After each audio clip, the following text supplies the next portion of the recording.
ഇന്ന് നമുക്കൊരു നെച്ചോറും mutton fry പോലെ ഒരു കറിയും ഉണ്ടാക്കിയാലോ? നിങ്ങൾ ഇതുപോലെ ഒന്ന് ട്രൈ ചെയ്ത് നോക്കണം. അടിപൊളി ടേസ്റ്റ് ആയിരുന്നു. എന്തായാലും ട്രൈ ചെയ്ത് നോക്കണേ. അപ്പോൾ നമുക്ക് തുടങ്ങിയാലോ? അതിനുവേണ്ടി ഒരു കുക്കറിൽ 4 സ്പൂൺ വെളിച്ചെണ്ണ ഒഴിച്ചതിന് ശേഷം അതിലേക്ക് ഏലക്ക, ഗ്രാമ്പു, പട്ട, സ്റ്റാർ, വയനയില, കുറച്ച് പെരുംജീരകം എന്നിവ ചേർത്ത് നന്നായി ഇളക്കി യോജിപ്പിക്കാം.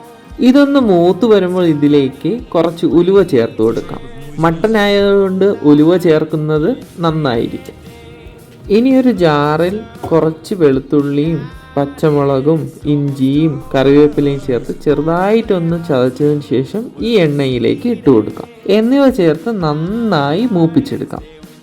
ഇനി ഇതിലേക്ക് വിനാഗിരിയിൽ കഴുകിയ മട്ടനും കൂടെ ചേർത്ത് കൊടുക്കാം. വിനാഗിരിയിൽ കഴുകുന്നത് മട്ടൻ്റെ ആ മുഷിട് മണവും ഒക്കെ മാറുന്നതിന് സഹായമാവും. ഇനി ഇതിലേക്ക് ഉപ്പും മഞ്ഞപ്പൊടിയും കുരുമുളക് പൊടിയും കറിവേപ്പിലയും ചേർത്ത് നന്നായി ഇളക്കി യോജിപ്പിച്ചതിന് ശേഷം ഇതിലേക്ക് ഒരു 1/2 ഗ്ലാസ് വെള്ളവും ചേർത്ത് ഒരു 6 ഫിസിൽ കേൾക്കുന്നത് വരെ വേവിച്ചെടുക്കാം. ഇത് വെന്ത് വരുന്ന സമയം കൊണ്ട് നമുക്ക് നെച്ചോറുണ്ടാക്കിയാലോ?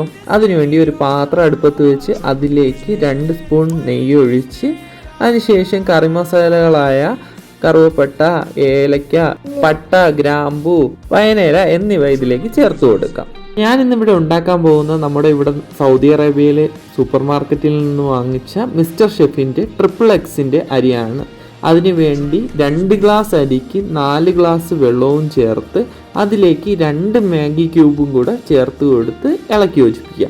മാഗി ക്യൂബ് ചേർക്കുമ്പോൾ ഇതിൻ്റെ ഉപ്പിൻ്റെ ലെവൽ കൂടും. അതിൻ്റെ ലെവൽ നോക്കിയതിന് ശേഷം മാത്രം നിങ്ങൾ ഉപ്പിട്ട് കൊടുക്കുക. വെള്ളം തിളയ്ക്കുമ്പോൾ കഴുകി മാറ്റി വെച്ചിരിക്കുന്ന അരി വെള്ളത്തിലേക്ക് ഇട്ട് കൊടുക്കാം. ഇതിലേക്ക് 1 സ്പൂൺ പൈനാപ്പിൾ എസൻസ് കൂടെ ചേർത്ത് കൊടുക്കാം.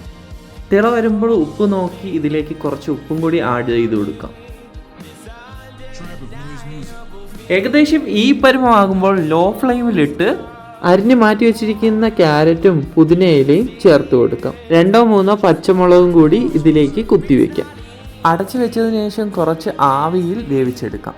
അതിനുശേഷം വറുത്ത് മാറ്റി വെച്ചിരിക്കുന്ന കാഷ്നട്ടും ഉള്ളിയും കിസ്മിസും ചേർത്ത് കൊടുക്കാം. നമ്മുടെ സ്വാദിഷ്ടമായിട്ടുള്ള നെച്ചോറ് ഇവിടെ റെഡിയായിരിക്കുകയാണ്. ഒരു പാനിൽ കറിക്ക് വേണ്ടി 2 സവാളയും കറിവേപ്പിലയും തക്കാളിയും ഒക്കെ ചേർത്ത് നന്നായി ഇളക്കി യോജിപ്പിക്കാം.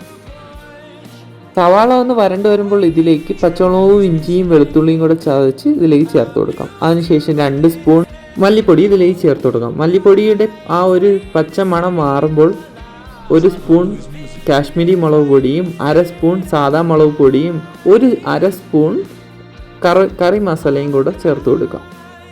ഇനി വേവിച്ച് മാറ്റി വെച്ചിരിക്കുന്ന മട്ടൻ ഇതിലേക്ക് ചേർത്ത് കൊടുക്കാം. നന്നായി ഇളക്കി യോജിപ്പിക്കാം. ഇനി ഇതിലേക്ക് 6-7 ചെറിയ ഉള്ളി ചേർത്ത് കൊടുക്കാം. ചെറിയ ഉള്ളി അവസാനം ചേർത്ത് കൊടുക്കുന്നത് നല്ല ടേസ്റ്റ് കൂട്ടുന്നതിന് സഹായമാവും. നമ്മുടെ നെച്ചോറ് ഇവിടെ റെഡിയായിരിക്കുകയാണ്. ഒരു പാത്രത്തിലേക്ക് സർവ് ചെയ്യാം.